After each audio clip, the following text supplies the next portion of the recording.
आपका। आप देख रहे हैं उत्तराखंड प्राइम और मैं हूं आपके साथ आयुषी नेगी। बुलेटिन की शुरुआत करेंगे बड़ी खबर के साथ। दिल्ली दौरे पर हैं सीएम पुष्कर सिंह धामी और प्रधानमंत्री नरेंद्र मोदी से मुलाकात करेंगे। प्रदेश के विकास कामों समेत कई जरूरी विषयों पर चर्चा हो सकती है। तो ये बड़ी जानकारी मिल रही है सीएम पुष्कर सिंह धामी के कार्यक्रम को लेकर, जो कि दिल्ली के दौरे पर हैं और यहां आज प्रधानमंत्री नरेंद्र मोदी से मुलाकात कर सकते हैं मुख्यमंत्री धामी। प्रदेश के जितने भी विकास कार्य हैं, साथ ही साथ कई जरूरी विषयों पर भी प्रधानमंत्री के साथ सीएम पुष्कर सिंह धामी चर्चा कर सकते हैं। तो पीएम से आज मुलाकात होगी मुख्यमंत्री पुष्कर सिंह धामी की। जितने भी विकास कार्य चल रहे हैं प्रदेश के, उनको लेकर अपडेट दे सकते हैं, फीडबैक दे सकते हैं और जितनी भी जरूरी विषय है, क्योंकि आने वाले समय में चुनाव होना है, माना जा रहा है कई विषयों पर, इसे लेकर भी चर्चा प्रधानमंत्री के साथ भी कर सकते हैं। दिल्ली के दौरे पर हैं सीएम पुष्कर सिंह धामी और काफी महत्वपूर्ण ये मुलाकात मानी जा रही है।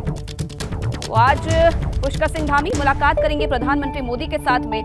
प्रदेश के जितने भी विकास कार्य चल रहे हैं, उनको समेत कई जरूरी विषय पर जो है चर्चा, वो संभव मानी जा रही है। प्रदेश के विकास कार्य, साथ ही साथ जरूरी जितने भी विषय हैं, उन पर चर्चा कर सकते हैं प्रधानमंत्री के साथ।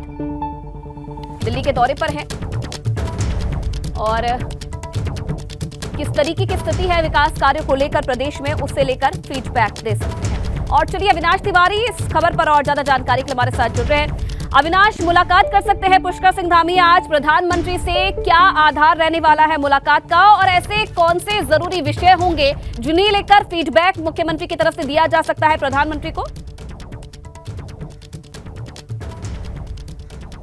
जी देखिए आयुषी, अगर बात करें तो मुलाकात शुरू हो चुकी है। इस वक्त अगर बात करें तो संसद भवन परिसर में मुख्यमंत्री पुष्कर सिंह धामी की और प्रधानमंत्री नरेंद्र मोदी की मुलाकात चल रही है। अगर बात करें तो G20 को लेकर के उत्तराखंड के अंदर 2 स्थानों पे कार्यक्रम हो रहे हैं, जिनमें एक ऋषिकेश है, दूसरा मुनि की रेती है। तो वहाँ किस तरीके से कार्यक्रम का आयोजन करवाना है, इसको लेकर के प्रधानमंत्री से दिशा निर्देश लेंगे। इसके अलावा अगर बात करें तो उत्तराखंड की जो तमाम सारी विकास की परियोजनाएं चल रही है, चाहे वो 4 धाम के विकास की बात हो या फिर अगर बात करें तो राज्य में जिस तरीके से अब सरकार काम कर रही है, उसको लेकर के प्रधानमंत्री को अपडेट देंगे कि किस तरीके से राज्य में सरकारें काम कर रही है। दूसरी जो सबसे महत्वपूर्ण बात है कि आगे प्रधानमंत्री के दिशा निर्देश भी लेंगे कि किस तरीके से अब आगे बढ़ा जाए, जिससे कि जो लोकसभा चुनाव आने वाले हैं उसमें प्राथमिक स्तर पे कौन कौन से कार्य किए जाएं, जिससे कि बीजेपी एक बार फिर से 5 सीटों को जीत सके। क्योंकि कल ही अगर बात करें तो बीते कल प्रधानमंत्री नरेंद्र मोदी के साथ आज बैठक है, लेकिन बीते कल अगर बात करें तो 5 सांसदों के साथ लोकसभा के उनके साथ बैठक हुई थी और 3 राज्यसभा के सांसदों के साथ बैठक हुई थी। तो उस बैठक का भी अपडेट प्रधानमंत्री को बता सकते हैं कि जो तमाम तरह सांसद हैं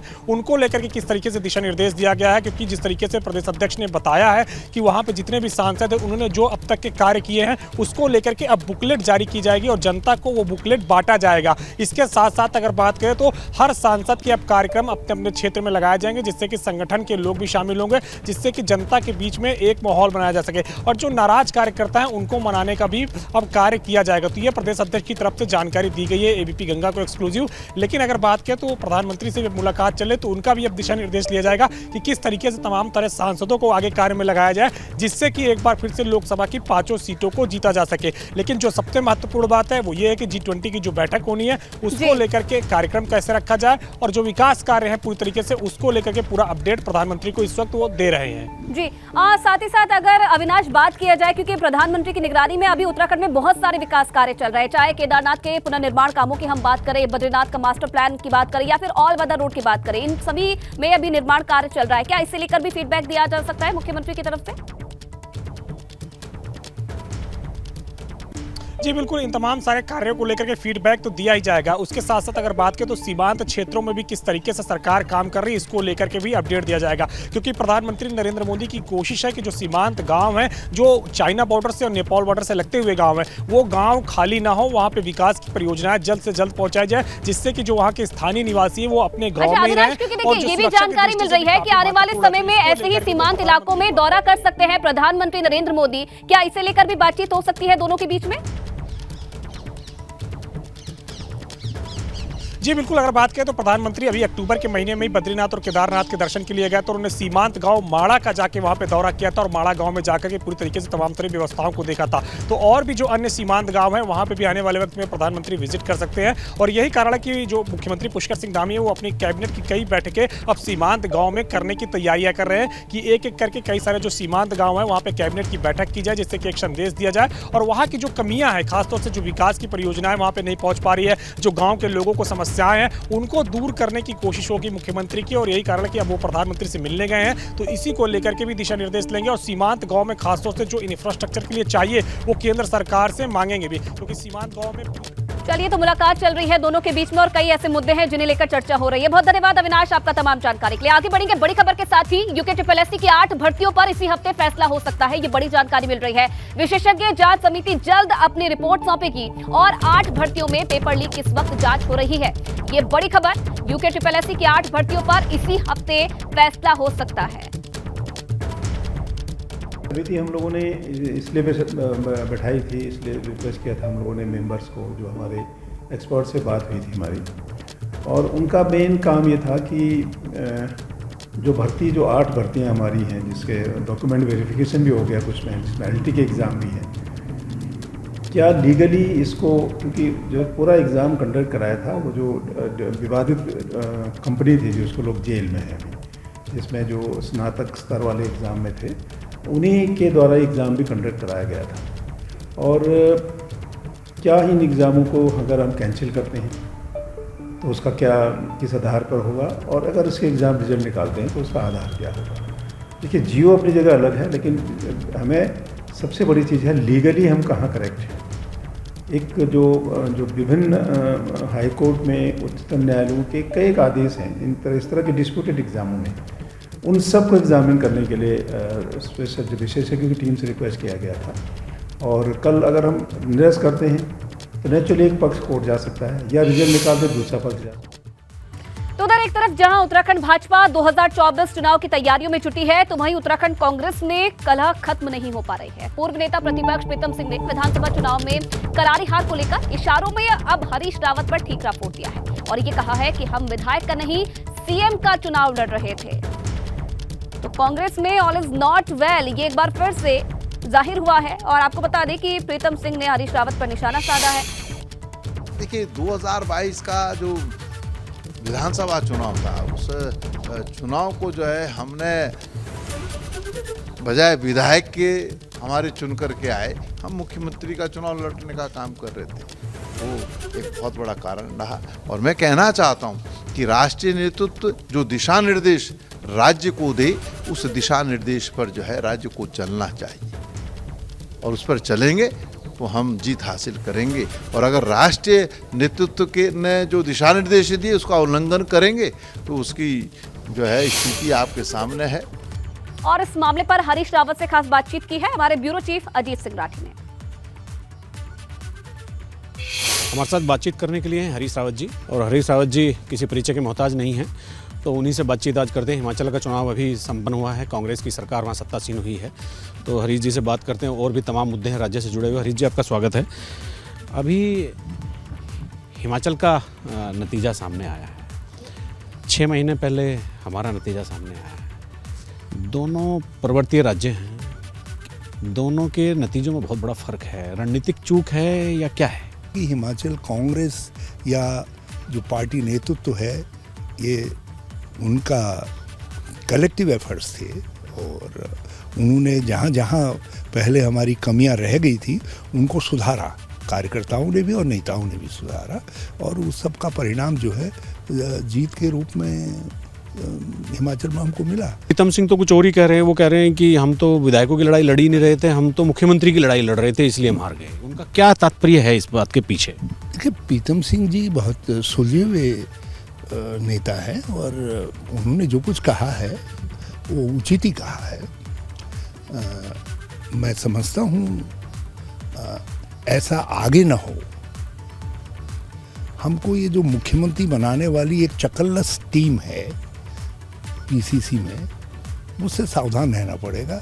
वो पिछले 2007 से यही काम करती आ रही है, वो इसमें उनकी एक्सपर्टाइज है। ये कौन लोग हैं? मैं सब जानते हैं कांग्रेस के लोग, और उनकी एक्सपर्टाइज है, तो उस एक्सपर्टाइज से हम आगे बचे। इसलिए जो प्रीतम सिंह जी ने कहा है वो बिल्कुल ठीक कहा है। और देखिए, इसीलिए मैंने एक कदम उठाया था कि मैं चुनाव नहीं लड़ूंगा। मैं जानता था, क्योंकि जब मैं चुनाव लड़ूंगा तो नेचुरली जो है बात ये आती है कि साहब मुख्यमंत्री, क्योंकि फिर मीडिया सारे सर्वेक्षण विपक्ष का केंद्र बिंदु में बन गया था। तो उस सब को टालने के लिए ऐसा आभास न जाए कि हरीश रावत मुख्यमंत्री का दावेदार है, मैंने कहा मैं चुनाव नहीं करूंगा। तो कांग्रेस में मची कलह पर भाजपा ने भी चुटकी ली है। कैबिनेट मंत्री रेखा आर्य ने कांग्रेस में हो रही बयानबाजी पर तंज कसा है। रेखा आर्य ने कहा कि कांग्रेस में जितने नेता हैं उतने ही गुट हैं। क्योंकि कांग्रेस की क्या गुटबाजी रही वो तो सब लोग जानते ही हैं। कांग्रेस में हर कोई व्यक्ति जो है मुख्यमंत्री बनना चाहता था। कांग्रेस में कौन मुख्यमंत्री का चेहरा था, ये सारी चीज़ें जनता के मध्य में है। जनता ने उसको सीधे सीधे नकार दिया, ये परिणाम के रूप में हम देखते हैं। भारतीय जनता पार्टी ने जिस प्रकार से अपने 5 साल का शासनकाल रखा और जिस प्रकार से महिलाओं को, युवाओं को, कल्याणकारी योजनाओं को जिस प्रकार से आगे बढ़ाने का काम किया, ज़ीरो टॉलरेंस के साथ में काम किया। धामी जी ने युवा नेतृत्व को आकर्षित किया, युवा नेतृत्व के साथ में युवा लोगों को जो है प्रेरित किया। तो निश्चित रूप से उसका परिणाम जो है हमको प्रचंड बहुमत की सरकार के साथ लौटते हुए हम सब लोग देखते हैं। इधर लोकसभा चुनाव 2024 को लेकर पूर्व मुख्यमंत्री त्रिवेंद्र सिंह रावत का बयान भी सामने आया है। त्रिवेंद्र रावत ने दावा किया है कि इस बार भाजपा अपना ही रिकॉर्ड तोड़ेगी। पीएम मोदी ने विकास के नए आयाम स्थापित किए हैं और इसी विजन पर भाजपा प्रचंड जीत हासिल करेगी। त्रिवेंद्र सिंह रावत का बयान 2024 के चुनाव को लेकर। देखिए 2024 तो भारतीय जनता पार्टी की आज तक की जो जीत हुई है उससे भी आगे रिकॉर्ड बनाकर भारतीय जनता पार्टी जीतने वाली है। गुजरात में जिस तरह पार्टी ने अपना ही रिकॉर्ड तोड़ा है, ऐसे ही 2024 का जो लोकसभा का चुनाव होगा वो भी अपने आप में ऐतिहासिक चुनाव होगा। प्रधानमंत्री नरेंद्र भाई मोदी ने जो विकास की जो लंबी रेखाएं खींची हैं, वह अपनी ही रेखा उनको छोटी करनी है। देश फिर माननीय प्रधानमंत्री जी को समर्थन देगा और 2024 का मैं फिर दोहरा रहा हूं कि एक रिकॉर्ड जीत भारतीय जनता पार्टी के नरेंद्र भाई मोदी के नेतृत्व में होगी। चलिए खबरों में आगे बढ़ेंगे तो रामनगर में युवती ने एक दूसरे धर्म के युवक पर नाम बदलकर रेप का आरोप लगाया है। युवती का आरोप है कि उसके साथ मारपीट भी की गई है, जिसमें 3 महिलाओं के खिलाफ भी शिकायत दर्ज कराई गई है और पुलिस ने इस संबंध में मामला दर्ज कर लिया है और मामले की जांच की जा रही है। एक लड़की की तहरीर प्राप्त हुई है जिसके आधार पर थाने में मुकदमा दर्ज किया गया है, जिसमें 376 और धार्मिक स्वतंत्रता 2018 एक्ट लगा है और इस संबंध में विवेचना की जा रही है। सर इसमें धर्मांतरण वाली बात आ रही है? अभी तो ऐसी बात नहीं है। अगर विवेचना में कोई ऐसी बात आएगी तो संबंधित धाराओं में अन्य सेक्शन को बढ़ाया जाएगा और विवेचना की जाएगी। वहीं चंपावत में नाबालिग लड़की के साथ दरिंदगी करने वाले आरोपी को पुलिस ने गिरफ्तार कर लिया है। बताया जा रहा है कि आरोपी लड़की का रिश्तेदार है। वारदात के बाद से ही वो फरार था, मगर पुलिस ने आखिरकार उसे गिरफ्तार कर लिया है। आरोपी के खिलाफ गंभीर धाराओं में मामला भी दर्ज कर लिया गया है। पॉस्को एक्ट में मुकदमा पंजीकृत हुआ था और आदेशानुसार विवेचना जो है रेगुलर पुलिस को स्थानांतरित की गई है और हमारे द्वारा यहाँ पे त्वरित कार्रवाई करते हुए विवेचक के द्वारा मात्र 10 घंटे के अंदर जो है अभियुक्त की गिरफ्तारी कर ली गई है और अभियुक्त का मेडिकल परीक्षण करा के अभियुक्त को जो है समय से मानीगढ़ पेश किया। रुद्रपुर पुलिस ने छात्रा से यौन शोषण करने वाले डॉक्टर को गिरफ्तार कर लिया है। पुलिस का कहना है कि आरोपी डॉक्टर फरार होने की फिराक में था। डॉक्टर दुर्गेश पर एक छात्रा ने यौन शोषण और अश्लील हरकतें करने का आरोप लगाया था, जिस पर पुलिस ने संबंधित धाराओं में मुकदमा दर्ज कर लिया था, मगर आरोपी डॉक्टर की गिरफ्तारी नहीं हो पाई थी, जिसके बाद छात्र और छात्राओं ने गिरफ्तारी की मांग को लेकर धरना प्रदर्शन भी किया। आरोपी डॉक्टर की गिरफ्तारी को लेकर 5 टीमों का गठन किया गया है। 5-6 अलग अलग टीमें अलग अलग जगह फैली हुई थी। आप यकीन नहीं मानोगे, हमारा टीम है यूपी में थी, हमारा टीम है नैनीताल में थी, हमारा टीम है जो है इवन पौड़ी की तरफ भी गई थी और उधम सिंह नगर में तो थी। तांडा बैरियर पर जो है वो मुख्य आरोपी डॉक्टर को हमारा टीम ने हिरासत में ले लिया है। अभी गिरफ्तारी, पहले तो पूछताछ होगा, पूछताछ के बाद जो है जो भी अग्रिम कार्रवाई होगा, गिरफ्तारी एक्सेट्रा, वो सब कार्रवाई हो जाएगी।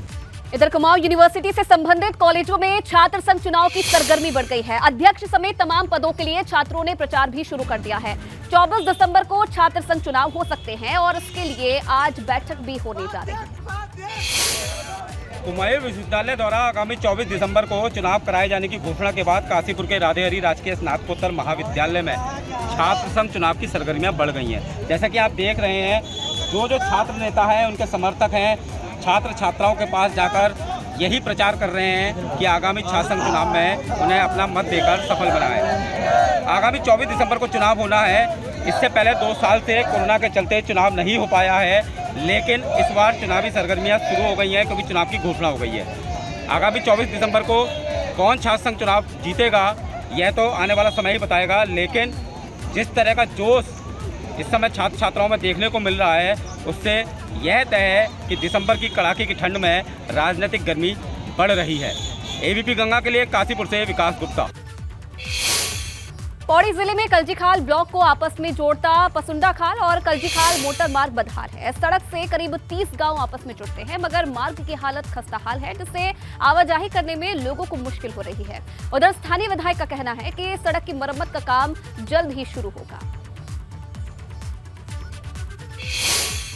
इस संबंध में भी कई बार लोगों ने मुझसे कहा है, लेकिन लोगों को मैंने बताया कि ये सड़क जो है PMJSY में चली गई है और निश्चित रूप से इसमें जो है बहुत जल्दी काम शुरू होने वाला है।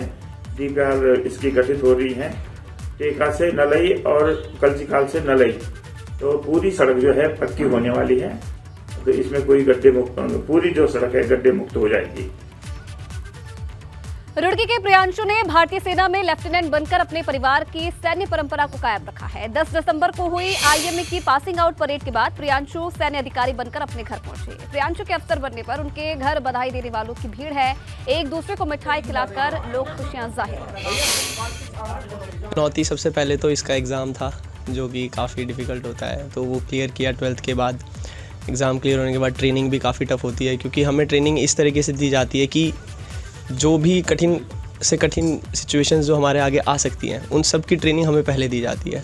तो we have to be tough of the toughest, तो टफेस्ट में भी हमें टफ होना पड़ता है, तो उन सब को पूरा कर ही यहाँ पे पहुँच पाए। और उत्तराखंड में वन्यजीव प्रेमियों के लिए अच्छी खबर है। उत्तराखंड में अब हिम तेंदुओं की संख्या भी बढ़ रही है। भारतीय वन्यजीव संस्था की तरफ से की गई गणना में ये पता चला है कि हिम तेंदुओं की संख्या बढ़कर अब 125 हो गई है और हिम तेंदुए उच्च हिमालय क्षेत्र में पाए जाते हैं। जो उच्च हिमालय क्षेत्र है वहाँ के स्वास्थ्य का परिचायक है हिम तेंदुआ यानी स्नो लेपर्ड, और ये बहुत दुर्लभ है। इसकी संख्या ही न केवल कम है, अपितु ये इतने कठिन क्षेत्र में रहता है कि इसको देखना बहुत ही मुश्किल काम है। पिछले कुछ समय से उत्तराखंड में हमारे उच्च हिमालय क्षेत्रों में अनेक स्थानों से स्नो लेपर्ड के देखे जाने की सूचना मिली। उत्तराखंड वन अनुसंधान केंद्र जैव विविधता के क्षेत्र में कई उपलब्धियों के लिए देश दुनिया में अपनी पहचान बना चुका है और इसी के तहत लाल कुआं वन अनुसंधान केंद्र में पब्लिक हेल्थ गार्डन तैयार किया है, जहां 220 से अधिक संरक्षित और विलुप्त प्रजातियों के औषधीय पौधों को संरक्षित करने का काम किया है। यही नहीं, इस वाटिका में जन स्वास्थ्य से जुड़े औषधीय पौधों के बारे में भी लोगों को जानकारी दी जा रही है। 220 से ज़्यादा प्रजातियां यहाँ पर स्थापित हो चुकी हैं और ये मैं समझता हूँ उत्तराखंड का, नॉर्थ इंडिया का, देश का पहला ही ऐसा सेंटर होगा जहाँ पर इतनी ज़्यादा प्रजातियां एक ही स्थल पर लगी हुई हैं। इसका मेन मकसद है हमारा इन पेड़ पौधों के जो औषधि महत्व के पौधे हैं इनके लिए जागरूकता करना, आम जनमानस को इनकी जानकारी देना, इनके उपयोग जानना, क्योंकि औषधि पौधों का महत्व आपने देखा है कि कोरोना काल में बहुत सारे लोगों को इनसे काफ़ी मिली है। तो हमारा मुख्य उद्देश्य है कि इन प्रजातियों को लोग पहचान सकें। और इसी खबर के साथ उत्तराखंड प्राइम में फिलहाल इतना ही। तमाम खबरों के लिए आप बने रहिए एबीपी गंगा के साथ।